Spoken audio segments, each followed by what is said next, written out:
Footballers from past and present were in South Tyneside this week to show racism the red card. Sunderland defender Wes Brown was joined by Gary Bennett, former Newcastle players Olivier Bernard and John Anderson, ex-Middlesbrough defender Dean Gordon and one-time Leicester City striker Trevor Benjamin. At the event organised by the Show Racism the Red Card campaign, school kids joined the stars at South Shields Town Hall to watch an educational film and took part in activities aimed at tackling racism in sport and wider society. The campaign's role models told the Gazette how important it is to educate children on the issue of racism. It's very important. Events like today raises the awareness of racism and what it can do, what effect it has on people.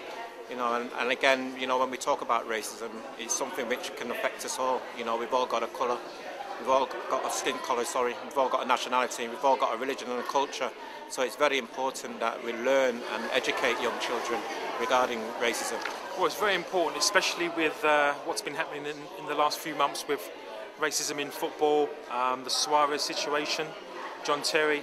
There's been a lot of people coming out saying quite a lot of stuff, a lot of racist stuff, and I think it's important to educate young people about anti-racism, and it's not cool to be racist, and it is illegal. It's just educating young people, really. Well, it's important for the kids to recognise and you know, report racist incidents because that would probably help them in the future because they will grow up and they will you know, mix with the diversity, and we just want to make sure that they don't put themselves in any sort of awkward situation, and you know, we need to understand that racism is against the law. How important do you think it is for them to hear it from role models like yourself? Well, it is indeed.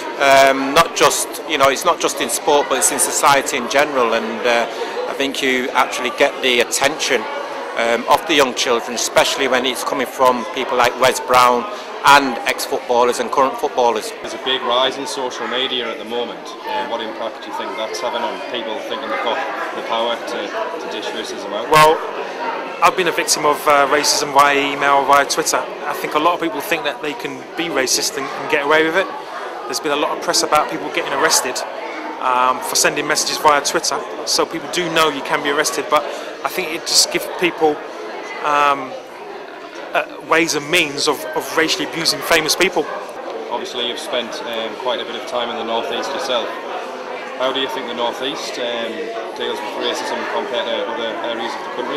It's predominantly known as a pretty white area of the UK. Yes, I've been in the North East 12 years. There hasn't been that many instances of racism since I've been living in the North East. There's been pockets here and there, but I think racism happens more when black people are the minority, which is definitely in the North East, especially in the Sunderland area. There's not many black people at all, and I think it can cause more racism. I think in London, where there's more black ethnic minority groups living in London, you're bound to get racism there, but I think in the North East, where there's less black people and Asian people, I think it is definitely still there, but you know, hopefully we can eradicate it.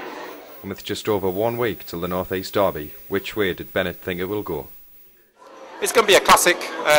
Hopefully we do better than the last time we was at St James's Park, but no, it's something which I'm looking forward to. You know, the two informed teams at the present moment, hopefully we can go there, and if we perform the way we have been doing, then you know, I think we can get a result. And the players certainly got their message across to the kids. Ready, 1, 2, deep breath, 3!